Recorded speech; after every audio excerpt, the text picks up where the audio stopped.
L'ange ici n'est pas venu apparaître simplement à Pierre, simplement à cause de Pierre. Mais l'ange a apparu à cause de l'église qui ne cessait d'adresser des prières en faveur de Pierre. En d'autres termes, l'église était dans la chambre haute en train de prier. Eux, ils se voyaient dans la chambre haute.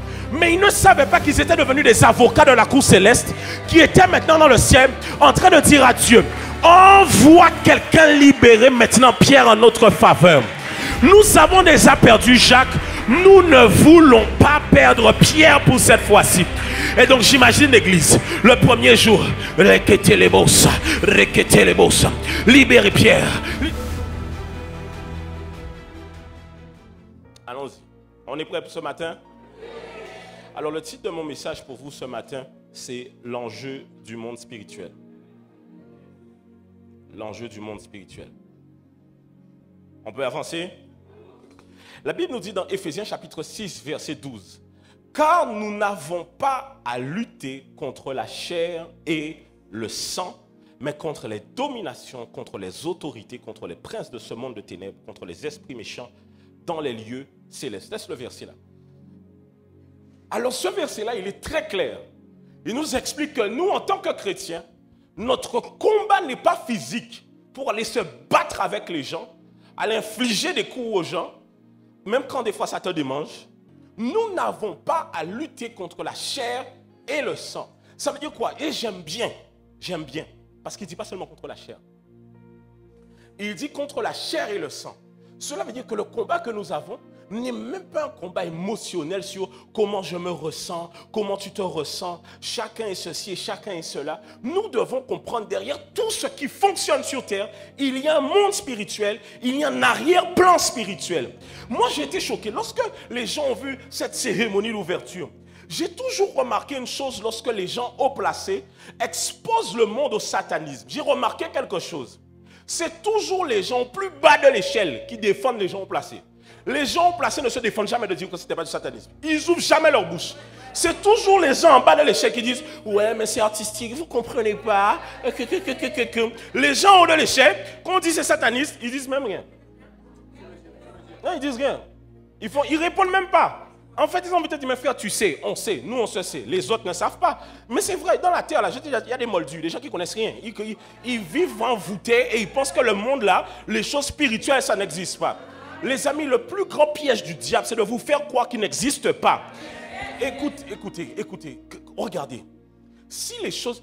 Pourquoi quand les gens même vont faire des œuvres musicales avec des notions et des symboles sataniques, beaucoup de gens te disent c'est artistique. Mais pourquoi quand c'est le rap chrétien, on s'explique pas que c'est... c'est plus artistique. Ça représente des valeurs qui ne vaut... D'accord. Tu me suis ou pas ce que je veux dire? Les amis, le monde spirituel est réel. Tout ce que nous voyons a une réalité spirituelle derrière. Lorsque vous voyez une nation tout entière réfléchir d'une manière, il y a une réalité spirituelle. Lorsque vous voyez un quartier réfléchir d'une manière, il y a une réalité spirituelle. Je vous donne un exemple. Lorsque vous voyez par exemple un individu d'une communauté vivre à lui seul un mal précis, tu peux encore te dire, bon, ça leur concerne lui seulement. Mais lorsque tu vois tous les gens de cette communauté avoir le même problème, tu peux comprendre qu'il y a un esprit qui est à la racine et qui maintient toute cette communauté. C'est la raison pour laquelle, chers chrétiens, nous ne pouvons pas faire tout ce que nous faisons sans prendre en considération la partie spirituelle. Il y a un monde spirituel. Il y a un monde spirituel. On y va. Il y a un monde spirituel. Il y a un monde spirituel. Et c'est la raison pour laquelle, quoi que tu fasses, tu dois toujours te rappeler. Ce matin, I'm sorry. J'ai beaucoup de messages qui sont vraiment très... Genre, tu écoutes ça, tu t'assois, tu te dis, oh, ça m'a fait du bien. Ce matin, je ne suis pas venu pour ça. Écoute-moi bien. Quand tu fais l'entrepreneuriat, tu es en guerre. Quand tu fais la musique, tu es en guerre. Quand même tu fais... Regardez, pourquoi c'est toujours nous à qui on veut nous dire qu'on n'a pas à vouloir faire avancer nos idées, alors que toutes les idéologies ont un agenda qu'il faut avancer sur terre. Les amis, nous sommes réellement dans le monde spirituel, dans une bataille de qui va gouverner la terre sur laquelle nous sommes. Mets-moi le passage de Job, s'il te plaît, pour que vous puissiez voir. Moi, juste après, je l'envoie juste après. Job 30 et quelques. Job 30 et quelques. Je l'envoie juste après. Tu n'as pas reçu Job 18, non, Job 38, 33. Job 38, 33. Job 38, 33, on est ensemble? Dis à ton voisin, on est en guerre. Dis-le, on est en guerre. Regarde l'autre voisin, dis-lui, on est en guerre, voisin. Un instant.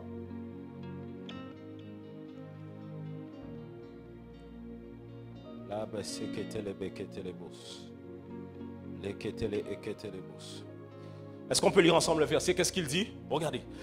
C'est Dieu qui parle à Job. Il dit à Job parce que Job se plaignait de sa situation. On a déjà vu ce verset-là. Mais il y a un autre passage où il dit à Job, donc c'est dans le même chapitre, au verset 33, quand il dit à Job, est-ce que tu t'es déjà levé au matin, tout ça. Regardez ce qu'il dit à Job. Il dit à Job quoi? Connais-tu quoi?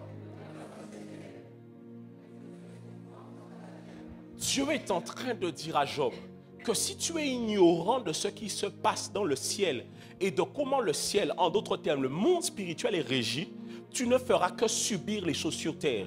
C'est la raison pour laquelle celui qui est ignorant du ciel et du monde spirituel ne fait que subir sa vie sur la terre. Mais celui qui prend en considération que les choses sont avant tout spirituelles ne va pas d'abord aller chercher à régler les choses de manière charnelle, mais il ira d'abord les régler dans le monde spirituel et ensuite ira travailler dans le monde charnel afin de voir l'accomplissement de ce qu'il a déjà réalisé dans le monde spirituel. En fait, ce que j'ai envie de te dire, c'est que Dieu nous a laissé à nous chrétiens une arme spécifique pour pouvoir aller justement travailler le mécanisme des choses dans le monde spirituel. Et cette arme s'appelle la prière. La prière, la prière, la prière. Et bien aimé dans le Seigneur, laissez-moi vous dire une chose. Pendant longtemps, nous avons été une église qui savons avoir des réunions de prière. Mais le temps où nous avons seulement des réunions de prière est révolu, nous allons avoir une vie ecclésiastique de prière. Parce que le Seigneur Jésus a dit, ma maison, la maison de mon Père sera appelée une maison de prière. Cela veut dire que l'un des points d'ancrage de la maison de Dieu, c'est la prière. C'est la raison pour laquelle, lorsque tu rencontres un problème, arrête de t'énerver tout de suite. Arrête de t'exciter face à ça. Mais pars d'abord dans le monde spirituel, régler la chose. Et ensuite, quand tu vas dans la journée, tu te rends compte que tous ceux qui étaient méchants deviennent gentils. Oh! Ton collègue qui était méchant devient gentil. Ta voisine, ton voisin qui était méchant devient gentil. Pourquoi? Parce que, écoutez-moi, je vous dis vrai, la majorité des gens, sincèrement, ils ne savent même pas dans quel monde on est en train de vivre. Ça veut dire quoi? Des fois, regarde, je te donne un exemple. À toi qui es ici présent et que peut-être tu n'as pas l'habitude réellement de... Tu connais Christ, tu as l'habitude d'aller à l'église, mais ce que je dis là, tu dis, ah, mais c'est quand même... Est-ce que c'est vraiment... Regarde bien.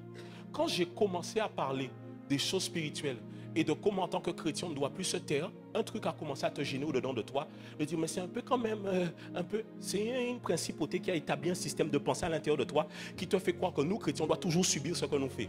C'est une principauté. Quand regarde, je commence à parler de la musique, toi-même tu avais déjà oublié que la musique était vulgaire, tellement tu as fini par être dominé par l'esprit qui règne au-dessus du ciel de nos îles ici. Quand tu finis par accepter une réalité, que la Bible est contre et que pour toi ça devient une norme, cela veut dire que tu as été gouverné. Je vais reprendre. Toute réalité que tu acceptes qui est contraire à la parole de Dieu est un signe que tu es gouverné par un esprit. Oui. Quand tu commences à dire oui mais tous les hommes trompent, tu as échoué. Non, tu as échoué. L'esprit t'a déjà gouverné. Il t'a fait accepter la tromperie dans ta tête. Maintenant tu es comme une marionnette. Tous les hommes trompent. Ton homme n'avait pas prévu de te tromper. Mais quand il t'entend dire ça, il dit, ah, ouais, effectivement, tout homme qu'a trompé. Oui, tout homme qu'a trompé. Oui, c'est vrai. En t'ayant l'idée, ah, ça y est, vraiment. Vraiment. Non, non, c'est pas parce que tu le dis. Est-ce que je parle à quelqu'un?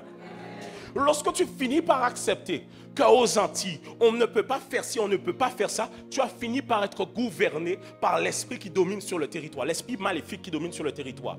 Lorsque par exemple Daniel est rentré en prière pour connaître le songe du roi Nebuchadnezzar, la Bible dit que lorsque l'ange Gabriel est venu, il dit le prince de Perse, dis-moi le prince de Perse, a lutté avec l'ange Gabriel. Écoutez, dans le livre de Deutéronome, dans la version New Living Translation, il faut que je vous la donne. Tu as New Living Translation, c'est bon, hein? On est prêt? Ok. Il faut que je montre ça à certaines personnes pour que vous puissiez prendre conscience de cette réalité-là. On va dans Deutéronome. Ah, mais je pense même qu'on pourra le prendre en parole de vie. Oui. Parole de vie. On peut aller dans Parole de vie, Deutéronome 32, 8 à 9. Mais Deutéronome 32, 8 à 9. Il faut que vous puissiez lire ça, 32, 8 à 9. Voir ce que la Bible dit. Regardez ce que la Bible dit, Deutéronome 32, 8 à 9. Il dit quoi? Lisons ensemble. 1, 2, 3. Oui. Ok, il a fixé les frontières. Ok, il a fait quoi? Et ce sont ces êtres spirituels qui, quand ils sont, en fait, quand on parle d'anges déchus, les amis, faites la différence entre des démons et des anges déchus. Ce n'est pas la même chose. Un démon n'est pas un ange déchu. Ce n'est pas la même chose. Un démon est un démon, un ange déchu est un ange déchu. Je ne pourrais pas rentrer en détail là-dessus. Mais les anges, quand on parle d'anges déchus, je vais bien expliquer. Ici, quand on parle, ici, on pourrait les appeler des anges déchus, mais ce n'est pas anges déchus dans le sens primaire. C'est dans le sens que c'était des êtres établis sur des peuples. Et eux, quand ils descendent, ils quittent, parce que la Bible dit, c'est dans le livre de Jude, ils ont quitté. Il faut que je vous donne ça. Il faut que je... Aïe, aïe, aïe, aïe. Vous êtes là avec moi? Les ketelebos. Atalagi les ketelebos. Abase ketelebos. Jude, et on va aller...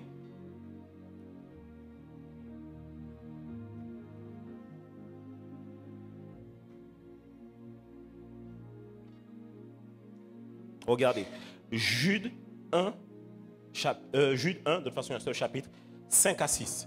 Regardez ce qu'il dit, 5 à 6. Regardez ce qu'il dit dans 5 à 6. Regardez ce qu'il dit. Il dit, vous connaissez très bien tout ce que je vais vous dire. Pourtant, je veux vous rappeler ceci. Le Seigneur a sauvé son peuple de l'Égypte. Ensuite, il a fait mourir ceux qui n'ont pas voulu croire. Verset suivant. Regardez. Rappelez-vous l'histoire de quoi? Ils n'ont pas quoi? Mais ils ont quitté l'endroit où ils étaient. Alors Dieu les garde pour toujours en prison dans la nuit, en attendant le grand jour du jugement. Dans la version Louis II, il dit les garde enchaînés. Par exemple, dans toutes les civilisations, les amis, c'est pour ça que souvent vous avez des gens qui viennent vous voir et vous disent, ouais, mais les histoires de la Bible, on les retrouve dans d'autres civilisations, on retrouve ces légendes-là dans d'autres. Les amis, au départ, la Bible même nous dit qu'il n'y avait pas plusieurs peuples, il y avait un seul peuple.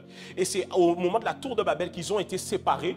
Mais en réalité, cette conscience de ces choses-là sont inscrites dans chaque peuple. Maintenant, certains diront, oui, mais même Jésus, on retrouve une histoire de quelqu'un qui ressemble à Jésus dans d'autres civilisations.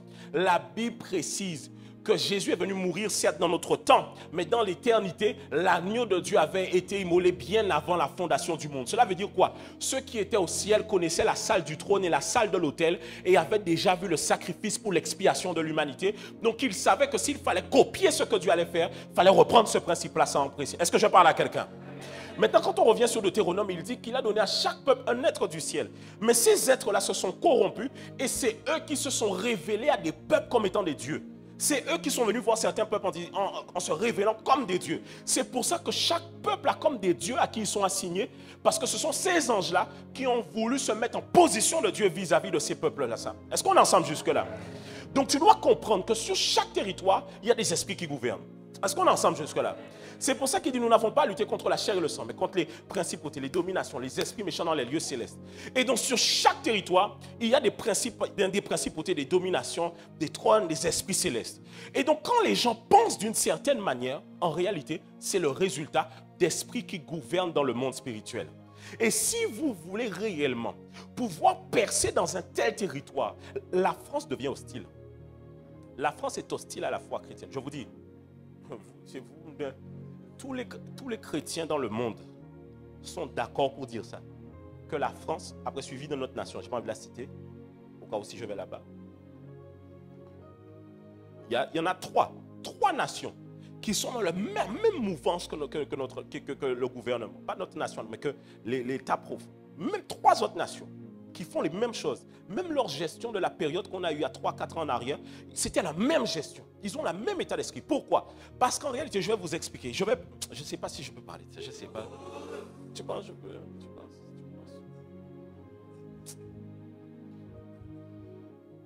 À quoi ça sert de faire ce que vous avez vu? À quoi ça sert d'exposer aux gens à ça? Vous voulez savoir à quoi ça sert? Ça n'a rien à voir d'abord avec une question de choquer les chrétiens. Ça, c'est juste pour que les chrétiens s'excitent d'une certaine manière. Mais ça, c'est le deuxième, troisième plan.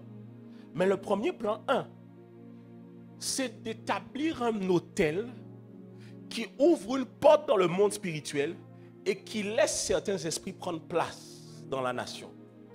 Et deuxièmement, c'est exposer, parce que tu peux faire ça dans le secret. Ça peut être fait dans le secret. Pourquoi ça doit être fait aux yeux des gens? Parce qu'il faut exposer les gens à ça, exposer. C'est pour ça que dans la Bible dit, écris la prophétie, lis-la chaque jour et elle s'accomplira. Est-ce que je parle à quelqu'un?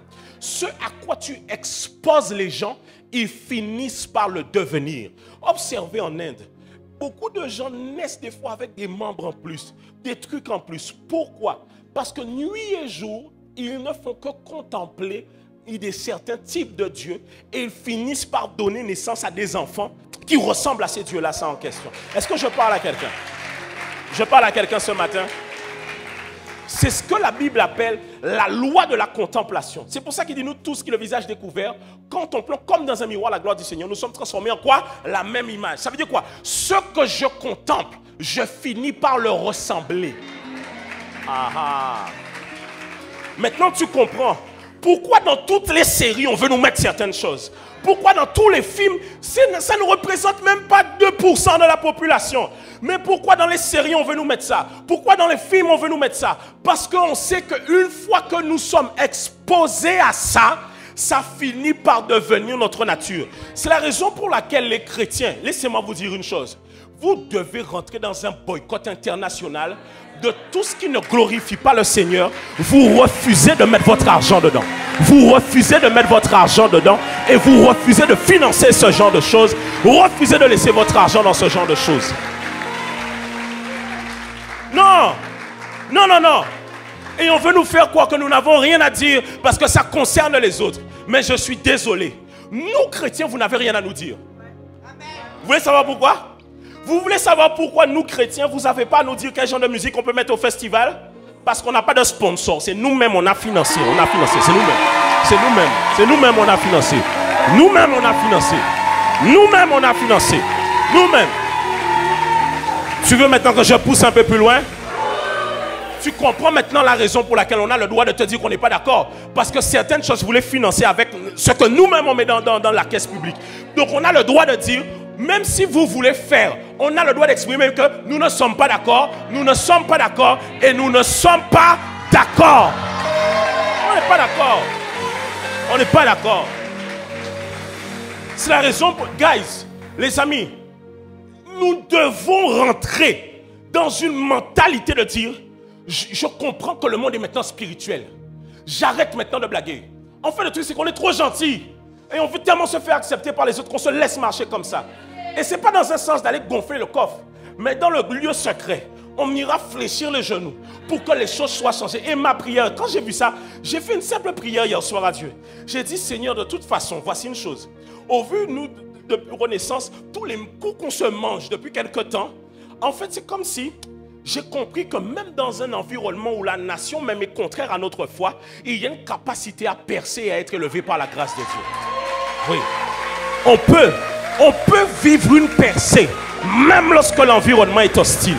Même lorsque l'environnement ne veut pas. Aïe, aïe, aïe, aïe, aïe, aïe, aïe. Regardez. Je peux parler à quelqu'un ou pas? Dites-moi, ça ne nous concerne pas. Si nous sommes ambassadeurs et que nous avons le ministère de la réconciliation et que nous sommes ambassadeurs, en tant qu'ambassadeurs, ce qui est voté dans la nation, ce qui est dit dans la nation ne me concerne pas. Puisque moi, je ne suis pas régi selon les règles de la nation, mais je suis régi selon les règles de ma nation, là où je viens. En d'autres termes, vous aurez beau maudire tous les territoires que vous voulez. La Bible me dit que tout lieu où foule la plante de mon pied, il me le donne en héritage. Ça ne concerne pas ma maison, ça ne concerne pas les Antilles, ça ne concerne pas la Guadeloupe, ça ne concerne pas notre territoire. Aïe, aïe, aïe. Est-ce qu'on peut avancer ou pas? Tu es là ce matin ou pas? Dis à ton voisin, dégâts, dégâts, dégâts. Oh yes. Oh yes. Jacques, mets-moi Jacques, chapitre... Jean chapitre 18, verset 36. Jean 18, 36. Jean 18, 36. Il dit, mon royaume n'est pas de ce monde, répondit Jésus. Si mon royaume était de ce monde, mes serviteurs auraient combattu pour moi, afin que je ne fusse pas livré aux Juifs. Donc il dit, tu vois, dans le sens physiquement, Mais il dit, mais maintenant mon royaume n'est point d'ici-bas. Je dois comprendre que nous représentons une autre patrie. Nous-mêmes, moi je ne suis pas... Guys, j'ai décidé à partir de... Sincèrement, non, on ne va plus... Vous dire... On nous a dit pendant longtemps, on était une église qui prie. Hein? C'est maintenant. C'est maintenant. C'est maintenant. On rentre dedans maintenant. On passe à une autre dimension maintenant. C'est pas, mais c'est maintenant là. C'est maintenant. Parce qu'on a compris que, en fait, il doit y avoir un regroupement. En fait, réveiller les héros, réveiller les héros, réveiller les héros. Est-ce que ces ossements desséchés peuvent revivre? Parce que tu sais, il y a beaucoup en fait c'est comme si il y a un intercesseur qui sommeille à l'intérieur de toi. Il y a un soldat de la prière qui sommeille à l'intérieur de toi. Et on n'a pas, en fait, pourquoi on va aller se battre à ce que tout le monde comprenne le message que Dieu nous a donné, lorsqu'en fait je pense que la solution est déjà ici. Tu es présent, on peut compter sur toi et on peut se lever en prière simplement pour pouvoir dire Seigneur, peu importe ce que notre nation vivra, peu importe ce qui sera établi, tu nous permettras d'avoir une percée en milieu hostile, tu nous permettras de ne pas vivre selon les dictats et selon les principautés que le diable a voulu établir sur la nation. Et Seigneur, établis-nous. Tu as dit, demandez-moi les nations, je vous les donnerai. Donne-nous ces nations, donne-nous la Caraïbe, donne-nous les extrémités de la terre et fais de nous des gardiens pour ces territoires, afin que certaines choses ne soient jamais bougées. On peut avancer? Asseyez-vous. Les amis, c'est la raison pour laquelle je vais vous dire une chose. Faites attention à votre niveau de sanctification. Guys, j'ai expliqué il y a la semaine dernière ou il y a 2 semaines que lorsque le diable veut opérer la sorcellerie, un de ses réceptacles qu'il utilise, c'est ce que la Bible elle-même appelle les chiens. Et la Bible appelle les chiens, qualifie certaines personnes de chiens dans le sens que le symbole de l'impudicité, l'immoralité. Et donc Satan aime amener les gens dans un niveau de dépravation. Pourquoi? Satan ne peut pas opérer sur la terre s'il n'y a pas de corps. Et donc il a besoin de gens qui vont lui donner accès à leur corps pour qu'ils puissent être des réceptacles pour opérer sur la terre. Donc Satan va pousser les hommes à marcher dans l'immoralité et l'impudicité, afin qu'ils deviennent des réceptacles de ces esprits. C'est pour ça que dans le livre d'Apocalypse, il dit la grande Babylone est tombée, elle est devenue une habitation de démons. Et donc Satan pousse les gens à vivre dans un péché tellement notoire. Des fois, les gens ne veulent même pas pécher, mais ils n'arrivent pas à ne pas pécher. Ils ne veulent pas, mais ils n'arrivent pas. C'est lorsque tu arrives à un stade où ta vie est devenue comme une habitation. Et donc tu dois comprendre que ce qui permet à Dieu aussi de nous faire de nous un vase rempli de gloire, c'est la sanctification que nous vivons, nuit et jour. C'est la sanctification par laquelle nous marchons. Pourquoi je te dis ça? Parce que mesdames et messieurs, alors qu'ils nous ont exposés à cette abomination, qu'est-ce qui s'est passé? Certains évêques, le conseil des évêques s'est levé et a dit non, nous nous offusquons de ça. Et beaucoup de gens ont dit, chers évêques, c'est bien de vous offusquer, mais il fallait régler les problèmes de ça et ça à l'intérieur de votre organisation. Tu te rends donc compte que lorsque nous-mêmes, nous ne marchons pas dans la vérité de la parole de Dieu, notre parole n'a pas de poids dans le monde. Ah. Tu sais, regarde, tu ne peux pas, c'est pour ça que même quand j'observe les hommes politiques, je dis, mais surtout en France, hein, tu sais, ils aiment beaucoup amener le côté chrétien avec les catholiques derrière eux ou les chrétiens en général derrière eux. Mais quand tu regardes leur vie, tu dis, mais comment tu vas amener toute une communauté comme ça derrière toi, mais tu as des maîtresses? Ta parole n'a pas de poids. Tu auras beau dire, oui, nos valeurs, ou ni pisser madame Bougomoyen. Nos valeurs de rien du tout. Tu te dis ça, ça n'a aucun poids. Tu ne peux pas vouloir parler de quelque chose. Tu sais, les amis, ce qui donne à un homme de Dieu de la force pour pouvoir parler, c'est lorsqu'il sait qu'il est droit dans ses baskets pour pouvoir dire que, guys, tu sais, à un certain niveau, même si les gens disent, racontent, quand toi tu es en paix avec Dieu, tu dis, vous aurez beau parler. Moi, je sais dans quoi je marche. Je sais que je marche dans la sanctification. Est-ce qu'on est ensemble? C'est la raison pour laquelle, est-ce que je peux parler à un homme ce matin? Messieurs, rangez vos vies. Quittez vos maîtresses. Bloquez les maîtresses. Quittez vos 2e bureau, 3e bureau, 4e bureau. Sortez de la masturbation et la pornographie. Sortez des bêtises. qui vont vous amener à être une occasion de chute quand vous serez le jour dans la gloire. Mesdames, faites attention à votre gestion de vos émotions et de votre rapport à la gente masculine. Parce que lorsque vous devrez arriver dans la gloire, on ira chercher ces choses qui peuvent vous faire pencher. Mais lorsque tu arrives dans la gloire et que tu as marché dans la sanctification, les gens cherchent, ils cherchent, ils cherchent, ils cherchent. Ils disent, mais où est-ce qu'on peut l'attraper? Il n'est pas dans la drogue, il n'est pas chez les femmes, il n'est pas dans l'alcool. Mais où est-ce qu'on peut l'attraper?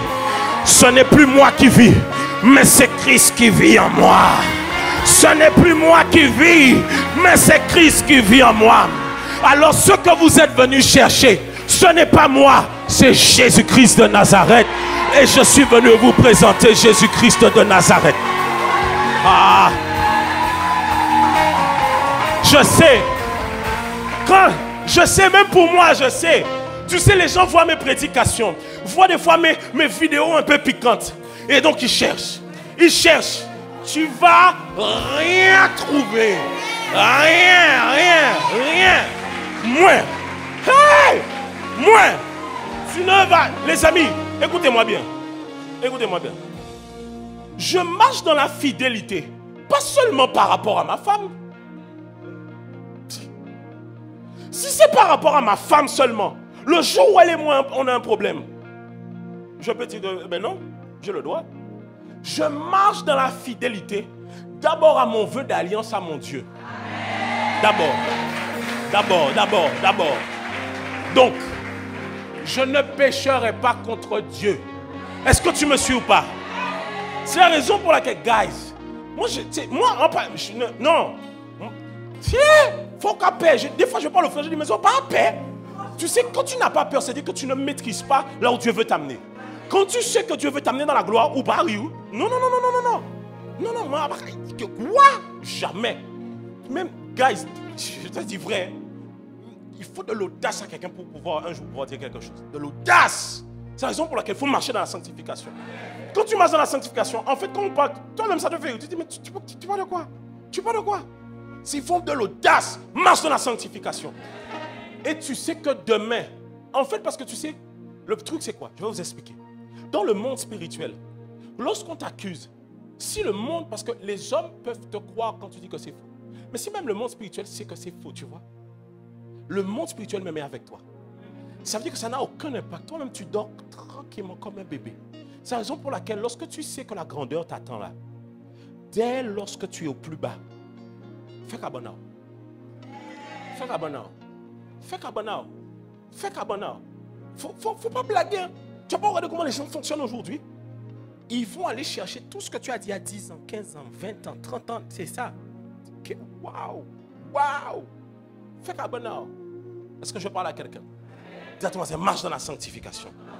On peut avancer. La Bible dit ceci. Voici même les navires qui sont si grands. Alors, attendez, quelqu'un se pose peut-être la question. Pasteur, mais si j'ai fait des erreurs dans le passé, comment je peux faire? Ah, mais je vais pousser. Voilà quelqu'un qui me donne envie de prêcher. Regardez, je vais vous expliquer. Comment tu as fait des erreurs dans le passé? Comment faire maintenant? Si tu es marié, tu vas voir ta femme.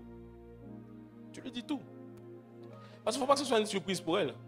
Pour que quelqu'un la prenne. Non. Frère dit, je sais, mon mari m'en a déjà parlé parce qu'on ne se cache rien. Tu me suis ou pas? Tu vois? Il faut faire attention à ça. Parce qu'en fait, le diable sait aussi que désunir les gens, il prend déjà le pas. Quand il désunit les gens, il prend déjà le pas. C'est vrai, le diable c'est ça. Parce qu'il sait que la domination de l'homme se fait aussi au travers de l'homme et de la femme. Parce que c'est l'homme et la femme qui ont reçu le mandat de dominer, d'assujettir, de gouverner. Ce n'est pas l'homme tout seul, c'est l'homme et la femme. Ça veut dire que quand l'homme et la femme font, il y a un truc. Et je sais hein, que ce qui énerve le monde spirituel, c'est que vrai, ici à Renaissance, on montre aux gens un modèle que on est jeune, on est marié, on a des enfants, on sert le Seigneur, on est dans la consécration. En mode pour qui on se prend? Pour qui nous qui fait plus mariage encore? Plus. Dis à ton voisin, c'est ton tour. Vérifie. Cherche le voisin célibataire. Dis-lui, veille. Dis-lui, ça arrive en l'air fort là. Ok, Jacques, chapitre 3, versets 4 à 5. Voici, même les navires qui sont si grands et que poussent des vents impétueux sont dirigés par un très petit au gré. C'est-à-dire qu'il dit que tu as un gros navire, mais un petit gouvernail. Un petit gouvernail. C'est-à-dire qu'il dit le petit gouvernail donne la trajectoire à un grand navire. Et ensuite il dit, voici, il met le verset suivant, regarde, il dit, de même la langue est un petit membre. Elle se vante de grandes choses. Voici comme un petit feu peut embraser une grande forêt. En d'autres, et la Bible dit dans le livre de Proverbes, la mort et la vie sont au pouvoir de la langue. Et en fait, c'est ça qu'on ne comprend pas. C'est la raison pour laquelle même notre manière, Église, de réagir aujourd'hui doit être différente parce que la communication a changé. Avant, les gens disaient des choses, tu disais rien, puis ça passait. Mais maintenant, on est dans un monde où la communication a tellement changé qu'il faut faire attention à ça. Il ne faut pas laisser le diable parler dans ton atmosphère comme ça, sans que toi-même, tu ne parles pas aussi. Tu dois pouvoir toi aussi prendre la parole et pouvoir dire non, non, non, non, non, ça là, c'est pas comme ça. Ça là, c'est pas comme ça. Le monde même n'accepte pas des fois qu'on dise n'importe quoi sur eux. Tu ne peux pas tout le temps te taire. C'est la raison pour laquelle j'ai parlé de la prière. David dit tant que mes os se consument, tant que je me suis tué, mes os se consumaient. On a notre texte dans 1 Roi chapitre 13, versets 1 à 5. 1 Roi 13, il dit, voici un homme de Dieu arriva de Juda à Bethel par la parole de l'Éternel, pendant que Jéroboam se tenait à l'autel pour brûler des... Parfait, on est ensemble, on y va. Il quoi? Il fait quoi? Ah, est-ce qu'on peut élever la voix? Il dit quoi? Oh, est-ce que tu es toujours là? Il? C'est l'échauffement pour la ref. Il? Par la parole de l'Éternel, il dit, autel, autel. Ainsi parle l'Éternel. Voici naîtra un fils de la maison de David. Son nom sera Josias. Et il immolera sur toi les prêtres des hauts lieux qui brûlent sur toi des parfums. Et l'on brûlera sur toi des ossements d'hommes. Regardez, parce que des autels maléfiques étaient établis. Et il dit, et le même jour, il donna un signe en disant, c'est ici le signe que l'Éternel a parlé. Voici l'autel se fendra et la cendre qui est au-dessus. Les amis, ne blaguez pas avec nos réunions de prière. Lorsqu'on vient et qu'on commence à parler, regarde bien, on commence à élever la voix. Et à un moment donné, tu sens que sous inspiration du Saint-Esprit, une parole est donnée spécifiquement qui touche à un sujet avec lequel tu te bats et toute ta famille se bat. Tu sais, on est au moment de prière. On est en train de prier. Mais à un moment donné, il y a une parole qui sort. Tu dis, mais c'est bizarre. Je sens que cette parole résonne à l'intérieur de moi. Quand la parole sort, c'est comme si tu sens qu'elle passe au travers de toi, qu'elle te transperce, mais qu'elle te traverse, elle va autre part. Comme une flèche, elle vient. Elle te touche et elle part autre part. Cette parole-là, tu ne le vois pas de tes yeux, mais elle va localiser l'autel qui est à la source de cette chose qui te retient depuis longtemps. C'est la raison pour laquelle, après des forts moments de jeûne, des forts moments de prière, bizarrement, il y a toujours des gens qui réapparaissent. Toujours des appels qui réapparaissent. Toujours des prises de nouvelles impromptues. Ça va? Vous êtes en bonne santé? Vous venez vérifier si en crevé ou quoi? Est-ce que je parle à quelqu'un ou pas? Parce qu'en fait, lorsque tu commences à élever ta voix, tu viens de déstabiliser l'autel. Oui, tu déstabilises. Autel. Ça veut dire que tout autel qui était élevé, tu le renverses, tu le brises, tu déclares la parole de l'Éternel. Et tu sais, hein, des fois, tu n'as même pas besoin d'aller avec plus que, comme si toi-même allais chercher une nouvelle révélation. Va dans la parole de Dieu. Prends les articles de loi de la parole de Dieu. Pour pouvoir faire appel à la jurisprudence céleste. Pour pouvoir invoquer ton droit de citoyen céleste. Pour dire à Dieu, autant que tu as fait pour un tel, viens faire pour moi aussi dans ma vie.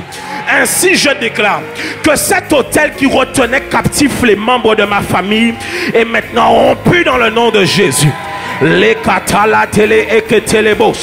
En fait, qu'il y ait quelqu'un qui commence à se lever dans cette génération et qui dise, à partir de moi, plus jamais, plus jamais, plus jamais. Ah. Oui. Oui. C'est la raison pour laquelle je sais, écoutez, l'une des raisons pour lesquelles le diable m'attaque, il faut que je vous dise vrai. Vous voulez que je vous dise vrai? Je vais vous choquer si je vous dis ça. Non, je ne sais pas si je peux vous dire ça. Tu es prêt? Tu es prêt? L'une des choses pour lesquelles le diable m'attaque, je vais vous dire vrai. En fait, frère en Christ comme tu veux, ok? Mon ministère principal, certes, c'est le ministère apostolique. Mais j'ai toujours dit que l'un de mes mandats, c'est de lever une génération de prophètes et de prophétesses. C'est ça mon mandat. Tu me suis? Et suivez-moi bien. Satan sait, écoute-moi bien, que dans le monde spirituel, les prophètes en Christ, quand ils ne sont pas en Christ et qu'ils sont corrompus, qu'est-ce qu'ils font? Les sorcelleries. Donc Satan sait que si jamais je vais chercher une certaine génération, ce n'est pas seulement juste des âmes gagnées pour Christ, c'est des soldats. Il sait ça. C'est la raison pour laquelle, faites attention. L'un des grands trucs que vous devez faire attention, surtout quand vous aimez les choses prophétiques, machin, quand vous allez arriver, ici dans cette église, le premier truc qui va vous attaquer, c'est la rébellion. C'est la rébellion. Parce que ce qui va avec l'esprit de prophétie, c'est la rébellion. C'est ça. Lorsqu'on se rebelle à Dieu, on se rebelle réellement à la parole de Dieu. C'est les esprits de divination, de sorcellerie. Ça veut dire quoi? En fait, si tu es quelqu'un que tu aimes les choses spirituelles, à un moment donné, je vais t'énerver. C'est obligé que je t'énerve à un moment donné. Parce que quand tu vas arriver, il doit y avoir un travail qui va devoir être fait et le diable ne voudra pas que ce travail aille jusqu'au bout. C'est la raison pour laquelle, les amis, je vous dis une chose claire. Cette génération doit pouvoir goûter le fruit de ce que Dieu a déposé à l'intérieur de toi. Oui. Non. Tu ne peux pas quitter cette terre comme ça. Tu ne peux pas quitter cette terre comme ça. Et c'est, guys, nous, c'est déjà écrit. C'est déjà écrit. Notre seul rôle à nous, vous savez c'est quoi? C'est de serrer les dents. J'ai appris que sur la terre des vivants, c'est celui qui n'abandonne pas qui gagne. Pas le plus fort. C'est pas le plus fort. Parce que le plus fort peut être fort, mais il peut abandonner. C'est qu'il peut avoir les capacités pour gagner mieux que les autres, mais il ne va pas au bout. Mais il peut avoir un faible, qui est très faible. Mais lui, il n'abandonne jamais. Tu sais, c'est pour ça que j'ai envie de parler à quelqu'un. Des fois, tu dis, Seigneur, je sais que tu m'as appelé. Mais sur la base de quoi? Moi, je ne vois pas quelle est ma force. Je ne vois pas quelles sont les choses très qualifiantes qu'il y a à l'intérieur de moi. Pourquoi tu me choisirais moi et pas autrui? En fait, ce que tu ne te rends pas compte, c'est que les hommes ont des choses pour lesquelles ils nous qualifient. Mais Dieu sait voir au-delà des qualifications des hommes pour aller chercher les choses que même toi, tu n'avais pas vues chez toi. Et Dieu, en fait, ce qu'il ne cherche pas, il ne cherche pas le plus talentueux. Les amis, vous savez, souvent, les gens qui échouent le plus, c'est les plus talentueux. Parce que les plus talentueux sont tellement talentueux qu'ils ne travaillent pas. Les plus talentueux sont tellement forts qu'ils ne font rien. Là où ceux qui se disent, mais en fait, je n'ai tellement rien que je ne peux que compter sur Dieu. Tu sais, celui qui a son père qui a un nom dans le milieu du business et qui a des pistons, il va dans l'entreprise en mode, de toute façon, papa, moi c'est un tel, ça va marcher. Mais toi, tu sais que tu n'as personne. Tu viens de la désirade. De la plus petite famille de la désirade. Et de ta famille même, tu es le plus petit. Personne ne te connaît. Même à la désirade, on ne t'appelle même pas Jean. Si tu t'appelles Jean, on ne t'appelle pas Jean. On t'appelle par le nom de ton père. Si c'est Guy, c'est Guy. C'est que même Jean, on ne sait pas que c'est ton nom. Les gens ne te connaissent pas. Et toi, tu vas et tu veux devant des portes, des opportunités. Tu dis, Seigneur, pourquoi moi? Il dit, mais c'est parce que justement, les gens n'ont tellement pas misé sur toi. Les gens n'ont tellement pas mis le focus sur toi. Que moi, j'ai jeté mon dévolu sur toi. Aïe, aïe, aïe, aïe, aïe, aïe, aïe. Les gens ne t'ont même pas regardé. Ils t'ont tellement mis de côté qu'ils ne savaient pas que te rejeter était le signe de la qualification. Leur disqualification était les marches qui t'amenaient jusqu'à ta qualification. Cela veut dire que peu importe comment les hommes n'ont pas misé à l'intérieur de toi, Dieu sait prendre ce qui n'a pas de forme. D'ailleurs, Dieu aime les gens qui n'ont rien parce qu'il sait que quand ils arrivent à la gloire et qu'on leur demande comment tu as fait, ils n'ont aucune réponse. Ils n'ont aucune réponse. Il dit, je n'étais pas le plus intelligent. Je n'étais pas le plus fort. Je n'étais pas le plus beau. Mais la grâce de Dieu m'a localisé en cette génération. Je prie que la grâce de Dieu te localise et que la grâce t'amène là où les hommes ne peuvent pas t'amener dans le nom de... Ah, alors, on est bon? La Bible nous dit qu'à un moment donné, Pierre était en prison. Acte 12, chapitre 1, verset 1 à 11. On va lire ensemble. Acte 12, 1 à 11. Allons-y. Acte 12, 1 à 11. Acte 12, 1 à 11. Il dit, et il fit mourir par l'épée Jacques, frère de Jean, verset suivant. Voyant que cela était agréable aux Juifs. Qu'est-ce qui était agréable aux Juifs? Attendez, mets le verset d'avant. Non, mets le verset... on est à 1. Attends. Moi-même, je vais lire. Juste avant. Parce qu'il faut que les gens se rendent compte.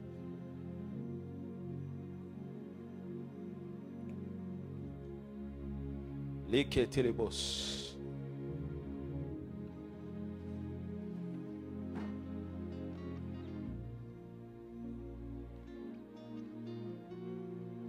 Ok.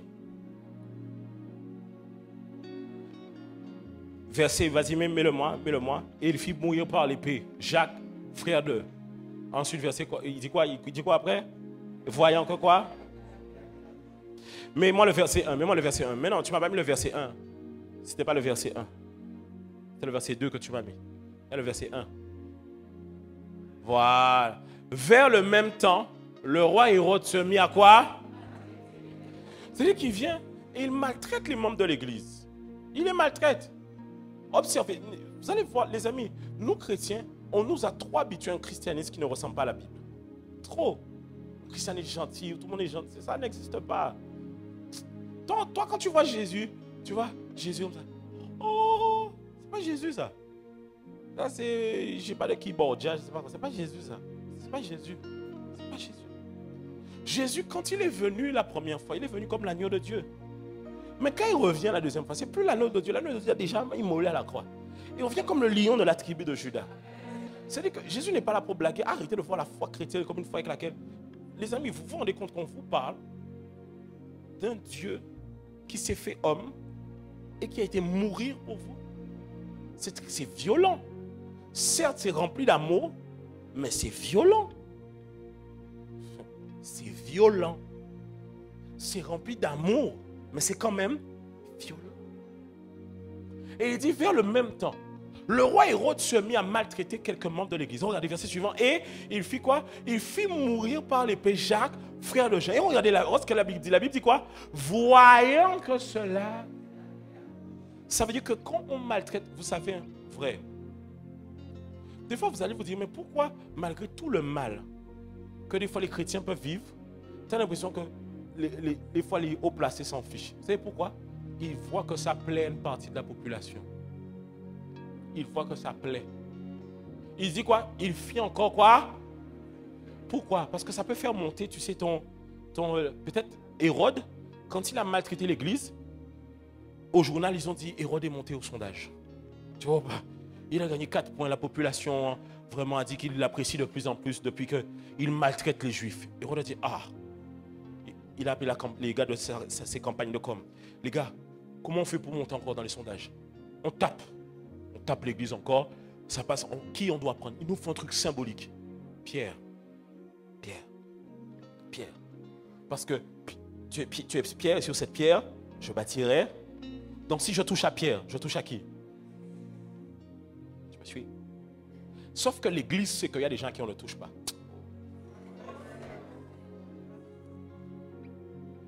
Les amis, j'ai lu l'histoire d'Étienne. Elle est très tragique parce qu'Étienne a été prêché. Mais je n'ai pas vu de réaction, tu vois, de l'église tout de suite pour Étienne. Et Étienne, il y a certes un sens prophétique aussi. Mais quand Pierre est rentré en prison, les gars se sont dit, on a déjà perdu Jacques. Non, tu vois, il ne faut pas attendre d'avoir perdu Jacques pour défendre Pierre. Il faut d'emblée comprendre que personne ne doit être touché. Donc il dit quoi? C'était pendant les jours des pains sans levain. Wow, verset suivant. Verset suivant, avance. Après l'avoir saisi et jeté en prison, il l'a mis sous la garde de 4 escouades, de 4 soldats, 4 x 4, 16 boucs pour un petit bouc. Après peut-être Pierre n'avait plus son couteau, je pense, à l'époque. Avec l'intention de quoi? Mais quelle méchanceté. Tu sais que le peuple veut leur dette. Tu les fais comparaître. Mais c'est obvious que le peuple va dire. Mais même Jésus, le peuple, Jésus qui a fait plus que peut-être Pierre, à l'époque avait fait plus que Pierre, ils ont dit, donnez-nous le criminel. Vous vous rendez compte qu'on a été prêt à libérer le criminel? Vous dites non, prenez Jésus maintenant. Et qu'est-ce qui pousse des hommes à quitter la logique des esprits? Il y a quelque chose qui les pousse. Et il dit quoi? Il dit avec l'intention de le faire comparer devant le peuple après la Pâque. Verset suivant, regardez, il dit quoi? Verset suivant. Pierre donc était gardé dans la prison. Mais l'Église avait compris une chose, que les amis, on a déjà perdu Jacques. On ne va pas perdre Pierre. La Bible dit, l'Église ne cessait d'adresser pour lui des prières à Dieu. Ce n'était pas ici 5h, midi, 18h. C'était 5h, 6h, 7h, 8h, 9h. Quelqu'un dort, quelqu'un d'autre se relève, quelqu'un dort, quelqu'un d'autre se relève, quelqu'un dort, quelqu'un d'autre se relève. C'est-à-dire qu'en fait, l'urgence a transformé le lieu dans un lieu de tour de prière où les gars se sont dit, rappelons-nous de la parabole que Jésus nous a enseignée, que celui qui avait été voir le juge inique harcelait tellement le juge inique qu'il a fini par lui donner réponse. Les gars se sont dit, Seigneur, nous allons nous positionner dans le lieu secret afin que tu puisses entendre raison. Parce qu'ils avaient conscience, ils connaissaient quoi? Les lois du ciel. Et ils savaient que le ciel est gouverné par un conseil. Et donc il fallait simplement qu'ils aient plaidé leur cause dans le conseil divin pour dire à Dieu, ça ne peut pas se passer ainsi. Ça ne peut pas. Et la Bible dit ceci. Verset suivant. Avancez. Il dit, la nuit qui précéda le jour où Hérode allait le faire. Tu as envie de dire, Seigneur, tu ne peux pas le libérer plutôt. La veille, des fois quand tu passes par des moments difficiles, Dieu attend.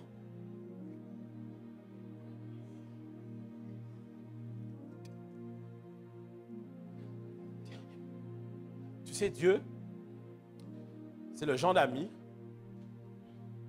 La fête est à 19h. Il arrive à 23h. Mais quand il arrive, tu as déjà beaucoup dansé. Tu étais venu frais, mais maintenant tu as gaspillé ta fraîcheur. Lui, il arrive à 23h. Il arrange. Tout le monde est déjà assis, a déjà mangé. Ton make-up a coulé. Tes cheveux sont déjà partis. Tu vois, tu avais bien plaqué ça. C'est fini. Le plaquage, il part maintenant comme ça. Tu as un frère, ta cravate est déjà machée. Tout le monde est déjà presque gaspillé. On est déjà au milieu. C'est déjà limite la fin. Dieu dit, la fête ne fait que commencer. Et il débarque dans la plus grande prestance. Parce que tu as envie de dire, en fait, c'est comme si Dieu a laissé le plaisir monter pour Hérode en se disant, demain, ma gloire encore va monter dans le peuple. Dieu dit, ah, Hérode, oui, c'est ça. Oh yes, oh yes. Hérode, c'en est fini. Oh yes. Les pharisiens devaient dire, ok, tuer Pierre. Oh yes. Tout le monde, même les juifs, devaient être chez eux en disant, en fait, parce que vraiment, et vous savez comment, vous voulez que je vous dise une chose? Et c'est vrai, même des juifs me le confirment. Vous savez comment on appelait les chrétiens? Parce que n'oubliez pas que les chrétiens qui sont ici, ce sont des juifs. Mais ce sont des juifs qui finissent par croire en quelque chose qui les différencie des autres. Vrai, vous savez comment on les appelait? Les sectaires. C'est vrai, les sectaires. Même quand j'ai parlé avec des juifs et des rabbins et des pères, des rabbins ou des pères juifs qui ont des institutions, je ne disais pas tout de suite que j'étais, tu vois, je connais vraiment bien leur code, leur truc. Donc je parle dans les codes et tout. Donc il se dit, ah, voilà, peut-être il m'a pris pour un Éthiopien, un truc comme ça. Il me dit, fais attention, hein, parce qu'il y a une secte. Et je pose la question, je me rends compte, vous savez de qui il parlait? Il parle des Juifs, aujourd'hui, dans les années dans lesquelles nous sommes, qui reconnaissent maintenant Jésus comme le Messie. En fait, les Juifs à l'époque, en fait, vous ne vous rendez pas compte que les gens étaient contents de voir que les Juifs étaient matraqués. Les gens étaient heureux de ça. Ça m'était un plaisir en eux de se dire que, voilà, pour qu'ils se prennent. Ils vont apprendre à fermer leur bouche. Ils parlent trop fort d'ailleurs, avec leur faux miracle, leur faux Jésus. Ils ont volé le corps et ils font semblant qu'il est ressuscité. On connaît, hein, faux Jésus. D'ailleurs, Jésus n'a même pas existé. Faux ceci, faux cela. Des gens qui n'ont même pas réussi à l'école. Des gens moins que rien. Et donc là, la nuit, j'aime beaucoup cette histoire. La nuit précéda le jour, qui précéda le jour où Hérode allait le faire comparaître Pierre lié de 2 chaînes. Lié de combien de chaînes? 2 chaînes. Dormait entre eux. Attends, non, en Jani chaîne. Quand on va mettre entre des soldats. Et on dit quoi? Et devant quoi? Donc le gars avait des gardiens dans la cellule, devant la cellule, et il était enchaîné. Bon, si vous ne croyez pas au surnaturel, pourquoi autant de choses? Je me pose la question. Parce que même regarde, si tu ne crois pas au surnaturel, pourquoi autant? Je ne comprends pas. Si ce n'est qu'un homme. Mais si ce n'est qu'un homme. Et puis les gars n'ont jamais usé de force. Qu'est-ce que là tu vas? Ah, ok, verset suivant. Et voici, mais l'ange du Seigneur survint pourquoi? Non, j'ai envie de vous expliquer. Je peux vous expliquer ça ou pas? Vous voulez que je vous explique pourquoi l'ange est sorti? Je ne sais pas si tu veux que je t'explique. Je ne sais pas si tu veux que je t'explique. Qui a Zacharie que Élisabeth va tomber enceinte n'est pas arrivé comme ça. La Bible dit qu'au moment où les gens étaient en train de sous l'autel de parfum, les sacrificateurs étaient au niveau de l'autel de parfum. La Bible dit que le peuple était dehors en train d'élever la voix en prière. Et la Bible dit un ange apparut à Zacharie. En d'autres termes, il y a une atmosphère qui a été propice pour que l'ange puisse venir apparaître à Zacharie. L'ange ici n'est pas venu apparaître simplement à Pierre, simplement à cause de Pierre. Mais l'ange a apparu à cause de l'église qui ne cessait d'adresser des prières en faveur de Pierre. En d'autres termes, l'église était dans la chambre haute en train de prier. Eux, ils se voyaient dans la chambre haute.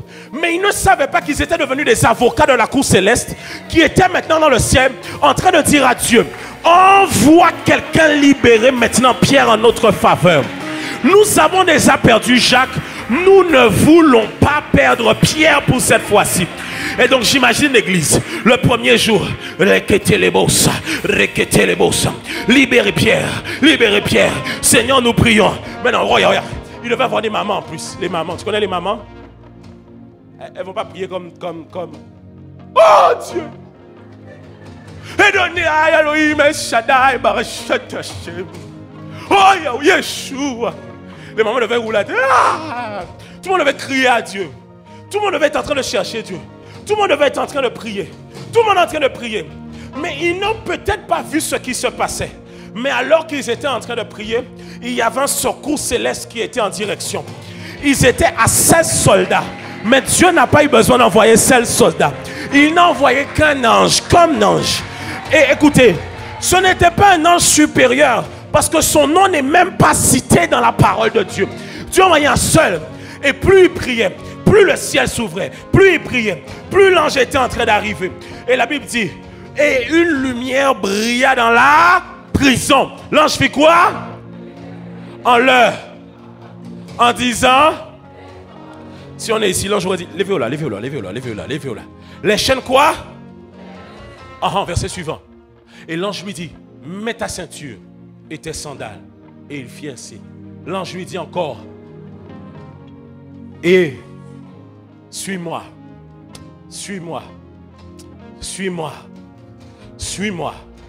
Des fois, vous êtes trop là à poser des questions à Dieu.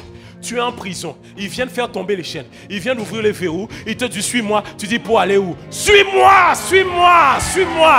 Oh, regarde. Tu viens, tu acceptes Jésus dans ta vie. Tu dis, mais Seigneur, qu'est-ce que je vais faire? Comment je vais faire ceci? Comment je vais marier? Comment je vais payer le loyer? Suis-moi simplement, suis-moi. Ne parle pas, suis-moi. Tu sais pourquoi tu n'as pas besoin de parler cette fois-ci? Parce qu'il y a des gens qui ont déjà élevé la parole pour toi en ta faveur. Moi, je suis venu simplement en renfort pour ouvrir une voie en ta faveur. Verset suivant. Et la Bible dit, ne sachant pas ce qui se faisait. C'est-à-dire que Pierre se disait, est-ce que... Maintenant, tu ne sais pas si on a nourri le gars ou pas. Peut-être qu'on ne l'a pas nourri, ça fait un moment. Peut-être que le gars, il se dit, j'ai une hallucination. Et s'imaginer avoir une, sans savoir que la vision. Vous voyez, je vous ai... Vous étiez là au bout de camp ou pas? Je vous ai parlé au bout de camp, je vous ai dit qu'il y a différents types de niveaux de vision. Cette fois-ci, il pensait que c'était une vision où il vivait la chose de manière imagée dans son esprit. Mais il ne savait pas que la vision avait déjà été brisée, que la dimension avait déjà été passée. Ce n'était plus simplement une vision, mais le monde surnaturel était rentré en contact avec le monde physique. Aïe, aïe, aïe. Ah, regardez, verset suivant, j'aime beaucoup la suite. Il dit quoi? Il dit quoi? Verset suivant, verset suivant. Lorsqu'ils eurent passé la première garde, puis la seconde, ils arrivèrent à la porte de fer qui mène à la ville et qui s'ouvrit quoi? Tu sais, pendant longtemps, en fait, j'ai envie de vous dire une chose. Vrai. Le pasteur Karambiri raconte ceci. Il dit, pendant longtemps, certes, son église avait déjà, je crois, près de 1000 personnes. Mais il y avait des résistances pour certaines choses. Si vous savez, le pasteur Kambiri est très respecté au Burkina Faso. C'est que même quand ils ont fait le coup d'État, le capitaine là, qui a fait le coup d'État en question, là, il a rencontré le pasteur Kambiri il y a quelques temps de cela. Il est très respecté. Et il disait qu'il a fait beaucoup d'événements, beaucoup de conférences, il a rencontré des grands hommes de Dieu. Et il dit qu'à plusieurs reprises, il s'est rendu compte que la prière, c'était le facteur clé. Sans la prière, beaucoup de choses n'allaient pas se faire. Et il raconte une histoire. Il explique que lors d'un jour, il avait la conviction d'aller dans un événement. Mais il n'avait pas le visa. Donc il part quand même à l'aéroport, il va à l'événement. Je ne me rappelle plus trop de l'histoire, mais il va. Et alors qu'on est en train de lui refuser l'accès parce qu'il n'a pas le visa, il monte en prière. Quand il commence à prier, par la grâce de Dieu, j'accélère l'histoire, la situation est débloquée. Je ne sais pas, je ne me rappelle plus trop comment. En tout cas, il arrive à accéder à un visa, il passe l'immigration. Je crois que c'est l'immigration sur place qui lui accorde le visa. Il va à l'événement. Quand il va à l'événement, un homme, je crois qu'il s'appelait Bob Fasher, je crois à l'époque, Bob Fischer, Bob Fasher, quelque chose comme ça, qui est d'Afrique du Sud, et qui a commencé à prophétiser. Et qui a donné une parole de prophétie pour lui, en disant que cet homme de Dieu-là deviendra un grand homme de Dieu. Il a donné des paroles de prophétie. Mais il s'est dit, mais tu te rends compte que s'il n'avait pas commencé à prier lorsqu'il était devant l'immigration, certes, Dieu avait déjà déclaré, en plus de ça, non, il sort, la personne lui donne la prophétie. Il croise quelqu'un. Parce que quand le gars lui donne la prophétie, l'homme de Dieu lui donne la prophétie, il dit, il y a 3 personnes pour qui Dieu m'a parlé. Et il lève le pasteur Kambiri et 2 autres personnes, il donne la prophétie au pasteur Kambiri. Le pasteur Kambiri quitte, il recroise quelqu'un qu'il connaît, je crois, dans l'avion, si ma mémoire est bonne. Et cette personne-là lui dit dans l'avion, moi, Dieu m'avait prévenu qu'il allait lever 3 personnes dans la réunion qu'il avait prophétisé sur eux. Ça veut dire que Dieu avait déjà inscrit le moment. Mais, s'il n'avait pas prié, est-ce qu'il serait arrivé jusqu'au bout de ce mot? Tu vois, ensuite il a parlé, il a dit, il vivait des combats des fois dans le ministère. Les maris des fois de certaines femmes venaient à l'église, fâchés que leurs femmes soient à l'église. Ils avaient des oppositions. C'est comme si ce qu'ils faisaient n'était pas accepté. Ils ont commencé à mettre en place une tour de prière où tous les jours, 5 heures, midi, 18 heures, les gens prient et une fois par semaine, 24 heures de prière. Et dans cet espace-là, c'est un espace qui est ouvert à tout le monde, même des fois des gens qui ne sont pas de l'église. L'espace est là et tout le monde peut venir prier pour les nations, pour Israël, pour la nation, pour l'église, pour tout ça. Et il dit que c'est comme ça que Dieu, ils sont partis dans des coins reculés de la ville, de Ouagadougou. C'est comme ça qu'ils ont commencé à gagner la ville à Christ. Comme ça. En fait, ce que j'aime bien dans cette histoire-là, c'est que la Bible dit, la porte de fer qui mène à la ville. Il arrivait à la porte de fer et qui s'ouvrit d'elle-même devant eux. Des fois, il y a des portes qui te sont fermées, simplement parce que tu n'as pas assez engagé la prière. Et les amis, je vais vous dire une chose. Engager la prière, ce n'est pas seulement une notion de venir et d'avoir prié une fois pour le sujet. Tu n'as pas engagé la prière. Quand tu es venu et que tu as prié une fois, tu as juste prié. Tu n'as pas engagé la prière. Mais quand tu dois engager la prière, nuit et jour, tu te tiens devant Dieu. Et tu pries jusqu'à ce que tu vois accomplissement. Tu ne t'arrêtes pas. Je vous assure, l'étape où nous allons est une étape où nous allons justement mettre en place une atmosphère comme ça. De manière à ce que réellement, il y ait tellement le ciel soit dégagé. Que quand tu viennes, que tu fasses un vœu à Dieu, tu seras exaucé. Oui. Guys, vous n'imaginez pas. Hein? Quand j'ai commencé à mettre en place les jours de jeûne et de prière, j'ai donné les créneaux. De base, c'est parce que Dieu m'avait parlé. Et c'est pendant le jour de jeûne que je suis retombé sur le témoignage du pasteur Kambiri. J'avais suivi cette prédication-là il y a 10 ans en arrière, mais je n'avais jamais vraiment prêté attention. J'ai dit, mais c'est là où Dieu nous avait parlé par rapport à ça. Et réellement, sincèrement, vous n'imaginez pas les portes que Dieu a ouvertes dès lors qu'on a commencé à prier. Et ce n'est pas prier seulement le jeudi. Ce n'était pas seulement le jeûne du jeudi. Ce n'était pas seulement ça. Et vous devez savoir qu'en plus des moments de prière qu'on a fait matin, midi, soir, il y a des gens qui prient en dehors de ces horaires-là. Ça. Réel. Lorsqu'on commence à engager la prière, c'est pour ça que je vous ai dit qu'on a commencé. Quand on part là-bas, 14h, on célèbre. Parce que vous ne regardez pas vos yeux. Les amis, si on n'avait pas prié, je pense qu'on aurait fait un tiers de ce qu'on va faire cet après-midi. Non, vrai. On aurait fait un tiers. Et l'après aurait été difficile pour nous. Ce n'est pas juste faire, c'est l'après. Mais lorsqu'on commence à se lever en prière, je t'assure, vrai, écoute. Non, regardez. J'ai vu des gens être touchés, des membres de famille être touchés. Quand on a commencé à faire les réunions de prière où on faisait les groupes là, je disais les femmes mariées entre vous, les célibataires entre vous, les gens entre vous, faites comme si, les jeunes entre vous, des gens comme... Guys, la prière, ça n'échoue pas. C'est la raison pour laquelle tu dois réfléchir à ça, se dire non, c'est fini. Je ne rate plus jamais une occasion de monter en prière. Je n'aurai plus jamais une occasion de pouvoir élever ma voix en prière. Jamais une occasion. Jamais. Jamais. Cette voix prie. Ils sortirent et s'avancèrent dans une rue. L'ange quitta Pierre aussitôt. Dès que l'ange quitta Pierre, aussitôt. Aussitôt.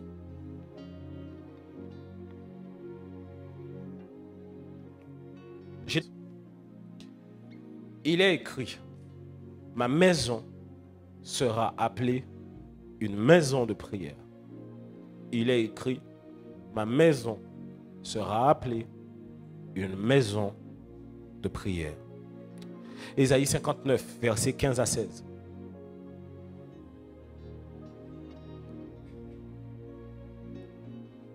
La vérité a disparu.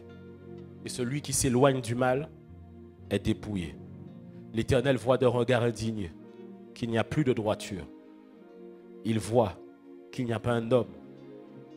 Il s'étonne de ce que personne n'intercède. Alors son bras lui vient en aide et sa justice lui sert d'appui. Dans la génération dans laquelle nous sommes, nous ne pouvons pas simplement nous plaindre en disant pourquoi ils font ça, pourquoi ils parlent comme ça, pourquoi ils agissent comme ça. Il faut qu'on se lève en prière afin de pouvoir ouvrir des voies, faire tomber des barricades et prendre possession de Jéricho. Le dernier verset, Éphésiens 6, 18 à 20. Et j'aimerais qu'on puisse lire ensemble. Faites en tout temps, toutes sortes. Vous voyez, l'apôtre Paul même dit tout temps. Il dit quoi? Et ça veut dire que ce n'est pas quelque chose qu'on peut faire sans persévérance. On ne peut pas le faire sans persévérance. Ensuite, il dit quoi? Priez. Regardez. Quand je vous dis prier pour les hommes de Dieu, tu vois quand quelque chose comme ce qui s'est passé ce week-end se passe, c'est les hommes de Dieu qui se lèvent et qui prennent la parole. Mais si vous ne priez pas pour eux là, ce que le verset nous dit ne peut pas se réaliser. Il dit quoi? Priez pour moi, afin qu'il me soit donné, quand j'ouvre la bouche, de faire connaître hardiment et librement le mystère de Dieu. Il ne puisse pas trembler. C'est-à-dire que Paul, en fait, s'il dit, priez pour moi pour que je puisse le faire comme ça, c'est qu'il sent un combat au-dedans de lui. Il sent une lutte de se dire, des fois quand j'ai envie d'élever la voix, j'ai comme peur. Peur pour peut-être certaines choses. Où mon âme frémit. Mais il dit, priez pour moi. Afin que quand je puisse à chaque fois ouvrir la bouche, il n'y ait rien, aucune peur, aucune honte qui puisse me maîtriser pour m'empêcher de pouvoir annoncer l'évangile. Regarde, lorsque tu sais que tu es en phase avec Dieu, il y a un courage et un type d'audace que tu as qui est différent. C'est la raison pour laquelle en cette saison, prends conscience que Dieu t'a donné une arme spirituelle, la prière, la parole, l'épée de l'esprit. et prendre conscience de l'enjeu du monde spirituel. C'était mon message pour vous.